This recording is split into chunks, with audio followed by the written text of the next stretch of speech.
How to remove Space Manager in Google Chat.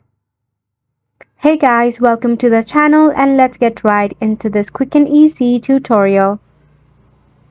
For this, go ahead and launch a Google Chat application in your mobile device. If you have not installed it, install via your App Store or Play Store. First step, tap on your space.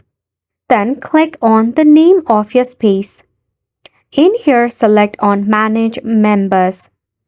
Now, to remove a space manager, you will have to actually add a new space manager. So tap on the three dot icon next to a member and click on Make a Space Manager. Then tap on the three dot of the existing space manager and tap on Make a Member. By this way, you'll be able to remove the space manager in Google Chat. If you face any of the difficulty regarding it, press and hold onto the app and head to App Info. Start by force stopping it, head to Storage and Cache and tap on Clear Cache. This will remove any of the bug or the glitch issue that might be causing the problem during the removal of the Space Manager.